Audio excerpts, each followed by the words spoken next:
Chez nous, c'est très concret, l'expérience client. Il y a 3 besoins dont on pense que nos clients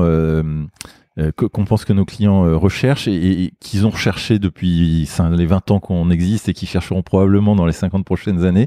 C'est avoir le choix. Aucun client se plaindra d'avoir trop de choix. Ils veulent le choix. Ils veulent payer le bon prix. Et ils veulent la fiabilité, la garantie d'avoir leur produit à la fin, donc de la livraison. Et donc, toute notre expérience Amazon, notre expérience client Amazon est basée sur le fait de offrir le choix, le bon prix et la bonne livraison. Et la marketplace contribue à ça, et la marketplace est née pour répondre à ce besoin-là.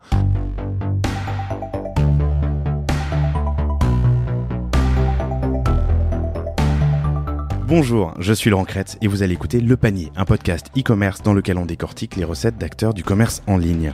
Mon objectif avec Le Panier, c'est de vous faire gagner du temps en allant chercher avec vous les meilleurs conseils et retours d'expérience pour se lancer ou progresser dans la vente en ligne.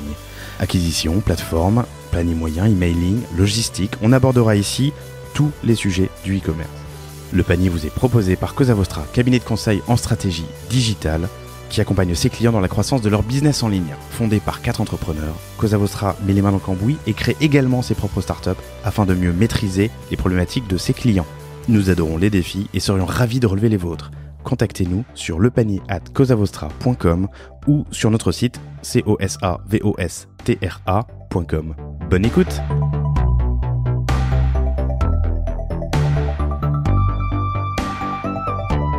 Bonjour à tous, bienvenue dans ce nouvel épisode du Panier. Nous sommes aujourd'hui à l'Amazon Academy pour sa 3e édition avec apparemment plus de 3500 personnes. Si j'ai bien suivi, c'est assez incroyable. Exactement, on est ravis d'avoir une telle foule, une telle audience.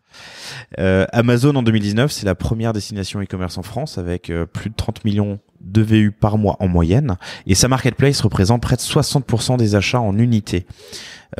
Vous avez entendu il y a quelques semaines sur le panier Maëlle Chassard par exemple, fondatrice de l'Uni, les boîtes à histoire, qui a dès le début distribué ses produits sur Amazon. Aujourd'hui, je reçois Patrick Lebar, directeur de la marketplace. Bonjour Patrick. Labar, autant pour moi. Ce qui est intéressant, c'est que Patrick a eu une première vie en supply chain logistique pendant près de 10 ans, dont quelques années chez L'Oréal, avant de prendre la direction de Mr Good Deal, et maintenant, depuis plus de 4 ans, d'aider les entreprises à vendre sur Amazon. Mon objectif pour vous, chers auditeurs, c'est que dans 30 minutes, vous compreniez exactement ce qu'est la marketplace Amazon et comment ça marche d'un point de vue très pratique. Ensuite, j'aimerais que Patrick nous donne quelques clés pour se lancer, percer, faire exploser ses ventes. On pourra parler, entre autres, enjeux, friction, acquisition, accompagnement à l'international. Bonjour Patrick, comment se passe la journée ? Bonjour, on est vraiment très heureux de cette 3e Amazon Academy, à la fois par l'affluence effectivement et le chiffre que tu citais de 3000 inscrits, plus de 3000 inscrits, et aussi parce que l'Amazon Academy, pour moi en particulier, c'est l'occasion de rencontrer des entrepreneurs, des vendeurs déjà sur la marketplace ou des vendeurs potentiels et de leur présenter l'ensemble des services et des outils qu'Amazon met à leur disposition pour se développer et pour réussir. Donc on est vraiment ravis d'être au plus près d'eux. On le fait aussi en province d'ailleurs, on va dans toutes les villes de France, on a un Amazon Tour. On en a fait 8 je crois cette année, on va à Rouen le 25 novembre dans 15 jours et on va le faire aussi l'année prochaine. Pour nous c'est essentiel d'aller sur le terrain, les entreprises elles sont pas que à Paris, elles sont partout et on veut donner l'opportunité aux gens de venir nous rencontrer, parler avec eux, voir leurs besoins et les aider à démarrer, ce dont on va discuter, j'espère. Du coup, vous rencontrez lors de ce tour des vendeurs de la marketplace, mais aussi des gens intéressés qui viennent. Il y a combien de vendeurs aujourd'hui sur la marketplace ? On peut communiquer sur ce chiffre ? La marketplace en France, c'est plus de 10 000 TPE et PME françaises qui vendent sur la marketplace. Pour vous donner un ordre d'idée, mon collègue allemand, par exemple, il en a plus de 60 000 des Allemands qui vendent sur sa marketplace. Comment ça se fait qu'il y a une telle retard différence ? En France, c'est incroyable. Il y a une sorte de contraste entre les Français dans leur vie quotidienne, personnelle, qui ont complètement adopté l'Internet. On citait les chiffres de la FEVAD, je crois que c'est plus de 38 millions de cyberacheteurs. C'est massif. C'est ça. Et puis, côté entreprise, TPE, PME, donc 4 millions d'entreprises en France, 99%, 4 millions de TPE, PME, c'est 99% des entreprises, c'est le cœur de l'économie, c'est 50% des emplois.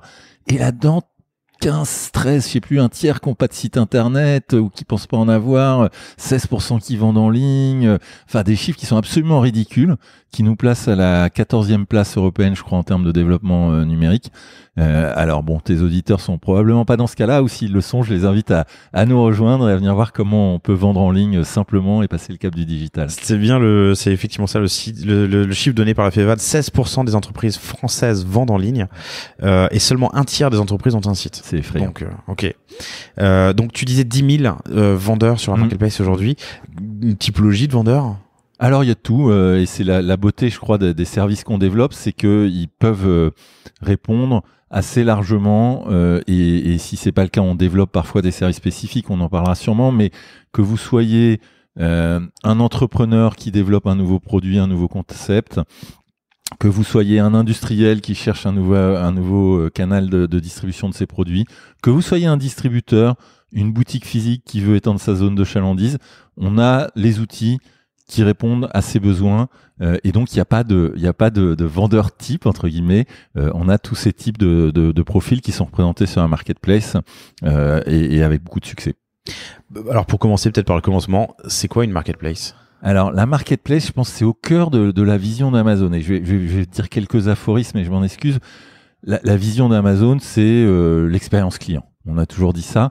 Chez nous, c'est très concret, l'expérience client. Il y a 3 besoins dont on pense que nos clients recherchent et qu'ils ont recherché depuis les 20 ans qu'on existe et qui chercheront probablement dans les 50 prochaines années. C'est avoir le choix. Aucun client se plaindra d'avoir trop de choix. Ils veulent le choix. Ils veulent payer le bon prix et ils veulent la fiabilité, la garantie d'avoir leur produit à la fin, donc de la livraison. Et donc, toute notre expérience Amazon, notre expérience client Amazon est basée sur le fait de offrir le choix, le bon prix et la bonne livraison. Et la marketplace contribue à ça, et la marketplace est née pour répondre à ce besoin-là, puisque on sait très bien qu'Amazon, qui est aussi un distributeur, qui achète et qui vend des produits comme distributeur, ne pourra pas stocker, acheter, distribuer l'ensemble des produits qui existent dans le monde, parce qu'il y en a trop, parce qu'il y a des spécialistes qui les achètent mieux, qui ont accès à des sourcings différents, etc.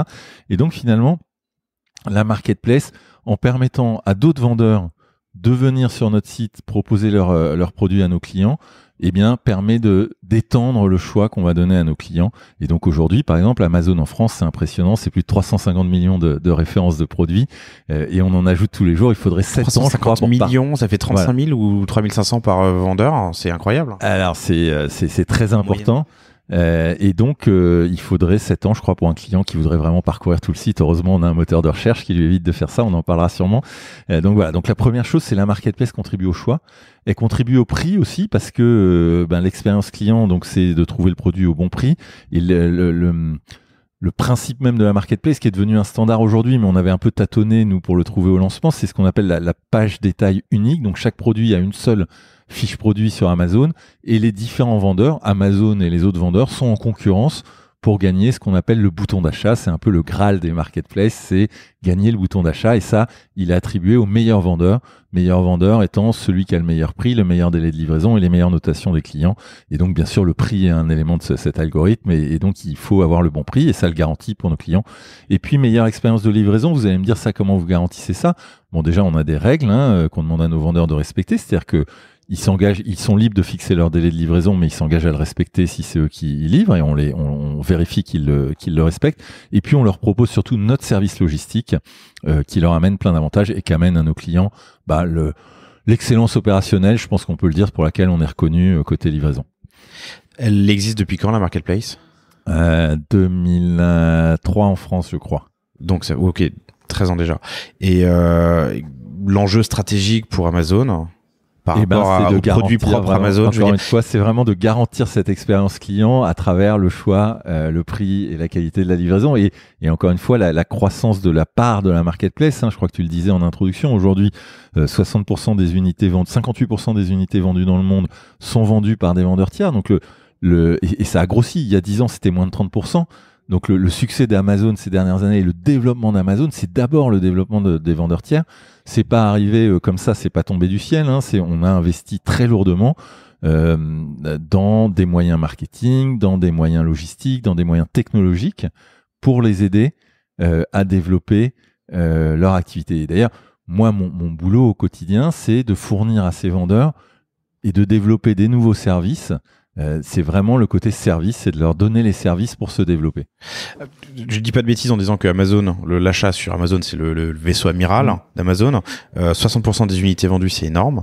Est-ce qu'il y a une emphase spéciale, un focus spécial qui est mis sur la marketplace? Je sais pas, parce que côté client, c'est transparent en fait, mais la réalité, c'est que on a des vendeurs qui sont des entrepreneurs hyper motivés, qui veulent développer leur business, qui sont capables d'amener des produits nouveaux, des produits innovants, à qui on donne justement ces moyens technologiques, mais aussi ces mises en avant. Donc, par exemple, on a créé récemment, il y a un an, on vient d'en parler, la boutique des producteurs. Donc ça, par exemple, c'est complètement nouveau. Amazon ne vend pas de fruits et légumes en France aujourd'hui en propre. Par contre, on donne accès à notre site à des producteurs. On avait là la coopérative de Saint-Paul-de-Léon et de Prince de Bretagne qui est venue témoigner sur la vente de ces produits.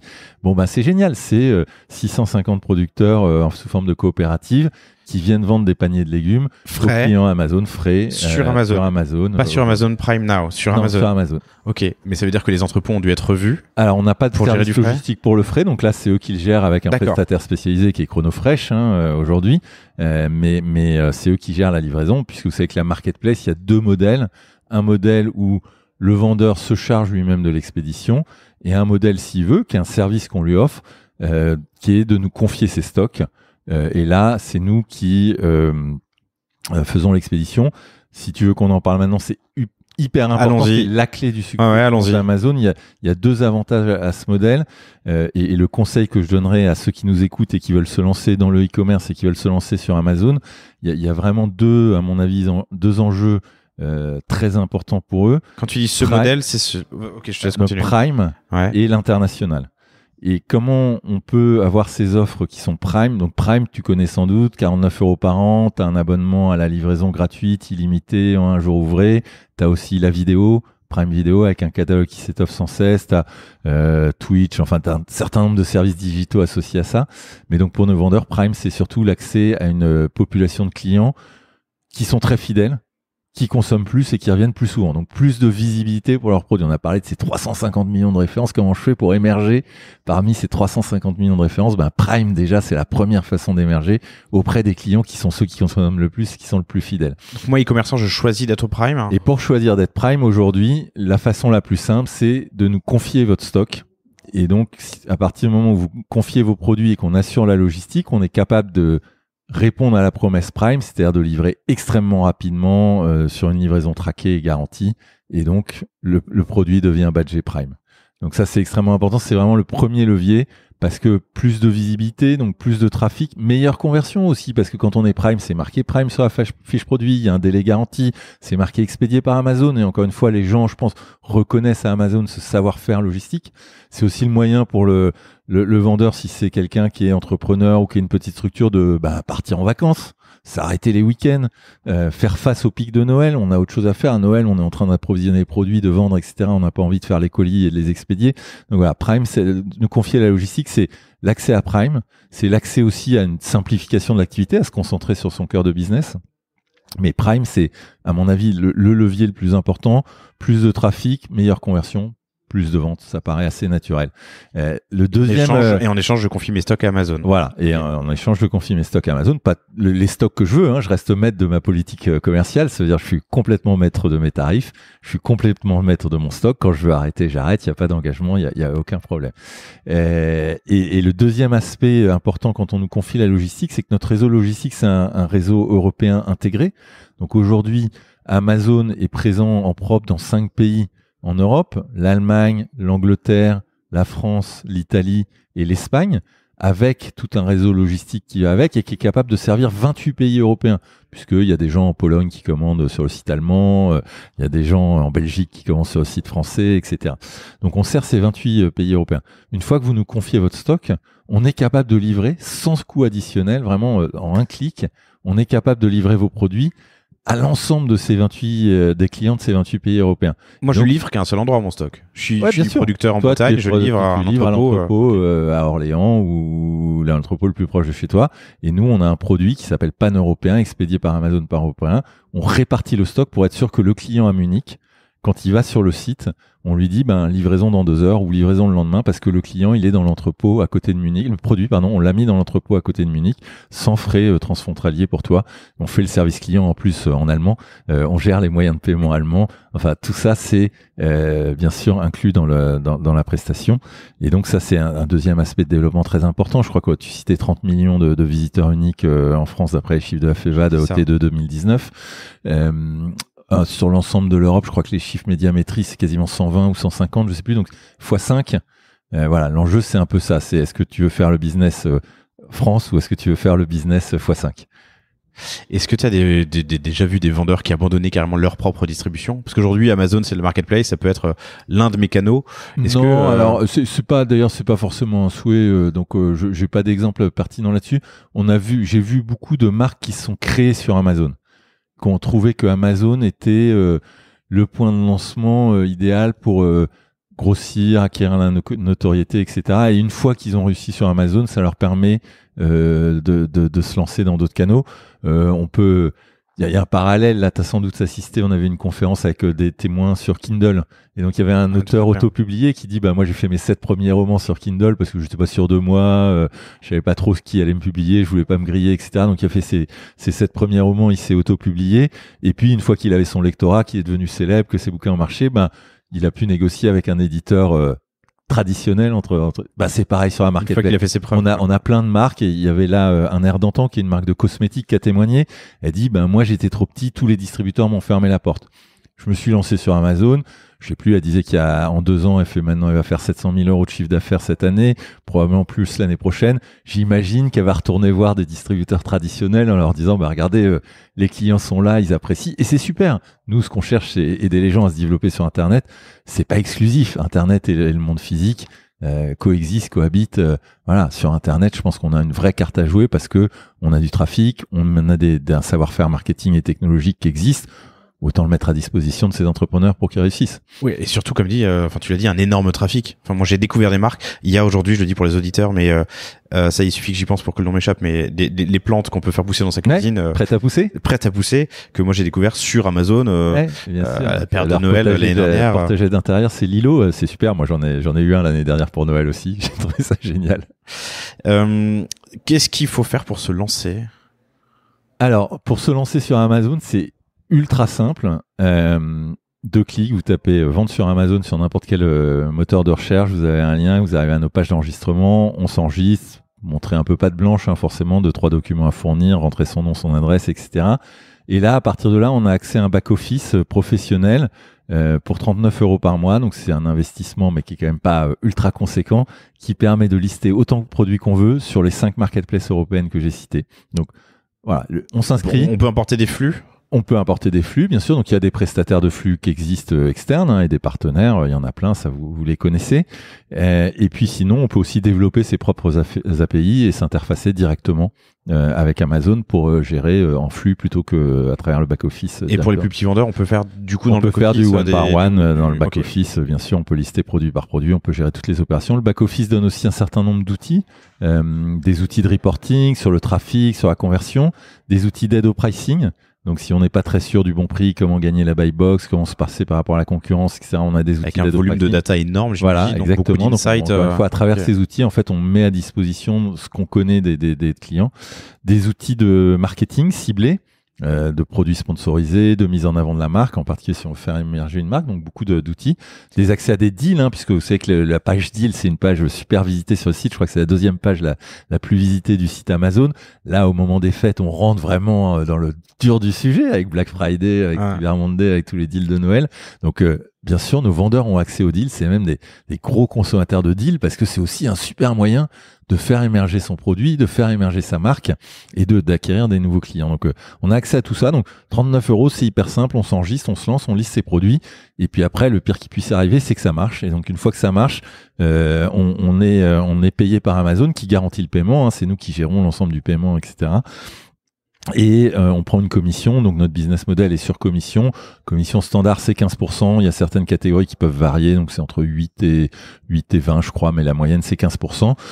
Du prix de vente final payé par l'utilisateur. Okay. Et derrière ça, bien sûr, c'est nous qui faisons le marketing, la technologie, l'encaissement, etc. Éventuellement la logistique. Donc si vous voulez avoir accès au badge Prime, avoir accès plus facilement à l'international, vous pouvez nous envoyer vos produits vers nos entrepôts et nous, on fera la gestion de la logistique, des retours, du service client qui va avec. Donc, si je me suis inscrit et que j'ai décidé d'utiliser Prime et les entrepôts d'Amazon, quelqu'un prend contact avec moi. Il y a un moment où on doit se parler. Alors on estime que le meilleur service qu'on peut fournir à nos vendeurs, c'est de leur donner tous les outils en libre accès, en libre service. Donc la plupart des choses se font en libre service. On a par contre un support vendeur qui est accessible 7 jours sur 7, 24 heures sur 24. Donc si j'ai un problème, si j'arrive pas à trouver de réponse dans les différentes vidéos et tutoriels qu'on a sur notre back-office ou dans les différentes FAQ, bien sûr, on peut joindre le contact vendeur, le support vendeur, à tout moment et être dépanné ou aider, etc. Mais c'est vraiment le principe, c'est que notre outil, et on l'améliore sans arrêt, on a une nouvelle version d'ailleurs qui vient de sortir, dans notre outil, on va trouver l'ensemble des outils nécessaires pour développer son business, y compris d'ailleurs, on a développé récemment une page partenaire, donc où on liste un certain nombre de partenaires dans certains domaines un peu techniques. Donc si j'ai besoin d'un partenaire pour ma compta, je vais probablement la trouver sur cette page partenaire. Si j'ai besoin d'un partenaire marketing, je vais le trouver là, etc. D'accord. Alors il y a un peu de bruit parce qu'on a trouvé une salle presse qui est calme, mais la porte est ouverte. Ok, donc je suis commerçant, je me suis inscrit, j'ai envoyé mon flux produit, enfin en tout cas la sélection de produits que je voulais vendre sur Amazon, j'ai envoyé mon stock dans un entrepôt, les ventes se font sur Amazon. C'est incroyable. Mais c'est ce qui se passe pratiquement, on met un produit en ligne en quelques heures généralement. Il faut faire de l'optimisation de fiches produits, de textes, alors, bien sûr, d'avis. Comment est-ce que ça paraît très facile, etc. C'est un peu les clés du. Voilà, je pense qu'il y a 3 clés. Je vais pas revenir sur Prime et sur l'international. Je pense que là c'est vraiment l'accélération, le développement du business. La première clé qu'on n'a pas mentionnée, c'est la volonté de réussir. Et donc il faut passer un peu de temps quand même pour regarder comment ça marche. Et en particulier faire une bonne fiche produit. Donc nous on donne quelques guidelines sur le nombre de photos, sur le fait de mettre des caractéristiques, ce qu'on appelle les bullet points, c'est pas très joli en termes anglais, mais bon, les caractéristiques principales du produit, bien remplir les différents champs pour qu'ils soient trouvables par notre moteur de recherche, pour qu'ils soient identifiables à travers l'arborescence, etc. C'est essentiel ça, mais ça, tes auditeurs qui font déjà du e-commerce le savent. Je veux dire, une bonne photo, ça fait plus que beaucoup d'autres choses. Donc il faut quand même investir un peu et avoir la volonté de vendre. Et donc, pour avoir la volonté de vendre, faut regarder un peu les photos, les descriptifs, regarder un peu ce que fait la concurrence aussi, être sûr d'être bien positionné. Et dans l'algo, il y a quoi d'autre qui ferait remonter ma fiche? Alors après, il y a des outils, encore une fois, qu'on peut nous mettre à disposition d'un nouvel entrant qui a besoin de lancer un peu ce cercle vertueux de visibilité. Une fois que j'ai de la visibilité, j'ai des ventes. Donc, je remonte dans le classement des produits par vente. Une fois que j'ai des ventes, j'ai des étoiles. Donc, j'ai les évaluations clients. Et donc, si j'ai bonnes évaluations, je remonte encore plus, etc. Donc, pour remonter naturellement, bonne fiche produit, bonne description, suffisamment de détails, bonne photo.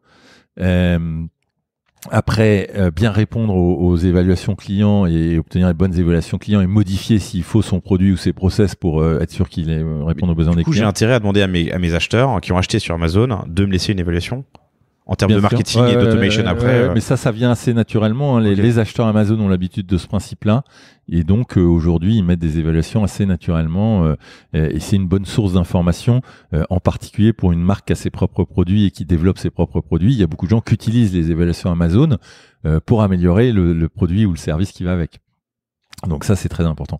Après, visibilité. Donc ça, c'est l'autre aspect qu'on peut un peu déclencher.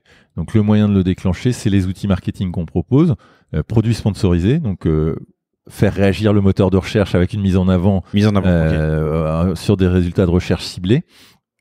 Très important. Les deals, on en a parlé. Et si on est une marque, la mise en avant de marque, soit à travers une boutique de marque, soit à travers, pareil, des achats de mots-clés sur une marque plutôt que sur un produit. La mise en avant dans les deals est payante? La mise en avant dans les deals est payante, c'est extrêmement cher. Je crois que c'est 20 € et peut-être 40 € à Noël, quelque chose comme ça. Donc. Et il faut, j'imagine, justifier d'une réduction, une remise. Voilà. Alors, par contre, il y a des critères pour être en deal et qui sont effectivement au niveau de la remise par rapport au prix de vente normal. Et vous sélectionnez les produits qui demande à être mis en avant dans Alors, c'est effectivement les vendeurs nous proposent leur deal et nous, on valide qu'ils répondent à nos modération. critères. Ok. Ouais. Donc, tu as dit, modération, sponsoring, disons achat d'espace pour être remonté en tête de liste. Et le troisième point, c'était pour les mises en avant et le marketing. Ouais, la qualité de la fiche produit. La qualité de la fiche produit. C'était les basiques plutôt. Okay. C'était la qualité de la fiche produit et le fait de répondre aux besoins des clients. D'accord. Ensuite, le paiement se fait. Enfin, le produit est vendu. Amazon ou moi l'expédions. Absolument. Et je touche l'argent correspondant. Moins la commission 15 jours après. D'accord. Au niveau de la gestion des stocks, quand c'est Amazon qui expédie, est-ce qu'il y a comment est-ce que moi e-commerçant je suis alerté on fournit des outils de recommandation sur le niveau de stock. À la fois on donne une recommandation sur combien il faut en approvisionner, à quel moment il faut les réapprovisionner si le stock va approcher du point de rupture, et on fournit un certain nombre d'indicateurs sur la qualité du stock, le turnover, etc. pour aider à justement planifier et replanifier restocker les bons produits au bon moment. Donc on a des outils là-dessus. Après, chacun est libre, encore une fois, de sa politique commerciale, et donc le stock, ça fait partie de la politique commerciale. Si je fais un deal, j'ai peut-être envie de faire un nombre limité d'unités. Bien sûr, je peux le faire sur un nombre limité d'unités. Si je veux mettre plus de stock à un moment, je peux en mettre plus. Si je veux en mettre moins. D'accord. Au niveau du choix de la catégorie, est-ce qu'il y a des choses à savoir quand je lance mes produits? Alors, j'imagine qu'il y a une catégorie qui correspond mieux. Il faut trouver la catégorie pertinente, c'est le mieux. C'est déjà une bonne idée, effectivement. Donc, si je lance des chaussures pour hommes, je vais le mettre dans la catégorie chaussures pour hommes. Est-ce qu'il y a des choses à savoir? On peut être dans plusieurs catégories? Non, on peut pas être dans plusieurs catégories. On choisit la catégorie dans laquelle on est dans l'arborescence. C'est important qu'elle soit bien mappée, effectivement, et que ça corresponde à l'endroit où le client va venir le chercher. Okay, donc après, le client Amazon est un client qui est très enclin à chercher dans le moteur, plus que dans l'arborescence. Tu as des chiffres là-dessus? J'ai pas de chiffres. C'est vrai que c'est un réflexe. En fait, on utilise très souvent, je crois, les filtres sur la gauche ensuite pour on commence par le moteur et Prime. après, Ok, d'accord. Et en termes d'accompagnement à l'international, donc une fois que je suis international ready, on va dire. Donc j'ai mes produits sur Amazon, j'ai mes produits stockés chez Amazon. Est-ce qu'il y a un accompagnement qui peut se faire, ou comment est-ce qu'on peut appréhender? On a un certain nombre d'outils. Il y a un premier accompagnement qui est encore une fois assez libre service. On a des outils de traduction, par exemple. Nous, on va s'occuper de traduire avec du machine learning les fiches produits. Par contre, si je veux avoir une meilleure traduction, si je veux peaufiner un peu les choses, je peux le faire moi-même. Mais en tout cas, on propose la traduction. On a des outils pour respecter ses obligations fiscales, tout bêtement. Donc, on a un service d'enregistrement à la TVA, de reporting mensuel de la TVA, etc. Donc, on va avoir accès à tous ces outils. On a des outils, c'est nous qui gérons l'ensemble de la logistique, y compris le transport. Donc, il n'y a pas besoin d'aller chercher un nouveau transporteur pour aller livrer en Belgique ou en Angleterre ou en Allemagne. Tout ça va être pris en charge. Les moyens de paiement sont pris en charge. Et donc, l'outil principal, ça va être notre back-office. Et dans notre back-office, je vais voir pour le pays dans lequel je veux aller, pareil, le classement des ventes, je vais voir le nombre de vues que j'ai sur mon produit, je vais voir la conversion, je vais avoir l'outil de pricing. J'ai des outils justement pour synchroniser les prix à l'international, pas avoir à revoir mes prix tout le temps. Je fixe des règles et que je gère au niveau européen. Mon stock, pareil, j'ai les outils de réapprovisionnement et d'alerte qui sont faits au niveau du stock européen. Voilà, on a accès à l'ensemble de ces outils, à la fois par pays et à la fois au niveau de l'Europe. D'accord. Très intéressant. Est-ce que, pour finir, tu as un conseil à donner à un e-commerçant qui souhaite se lancer sur la marketplace? Je pense qu'il faut y aller. C'est un peu être comme sur les Champs-Élysées dans le monde physique. C'est la visibilité, c'est beaucoup de trafic, un énorme potentiel, et c'est surtout donc des outils et des services qui vous permettent de vous développer à l'international très fortement. Ça, c'est vraiment essentiel. Ok. Patrick, merci beaucoup. Merci. Patrick Labarre, du coup. Merci beaucoup pour ton temps. Merci vendre sur Amazon dans n'importe quel moteur de recherche, effectivement, on tombe sur la plateforme d'accueil. Merci. À bientôt. Merci d'avoir écouté cet épisode du panier. J'espère qu'il vous a plu. Si c'est le cas, n'hésitez pas à le faire connaître autour de vous.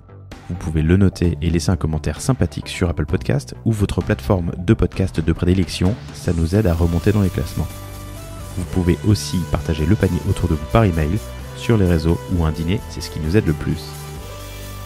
Si vous avez besoin de vous faire accompagner pour votre stratégie digitale, votre site internet, vos tactiques marketing ou de contenu, n'hésitez pas à nous contacter sur le site de Cosa Vostra ou à l'adresse lepanier@cosavostra.com. À bientôt!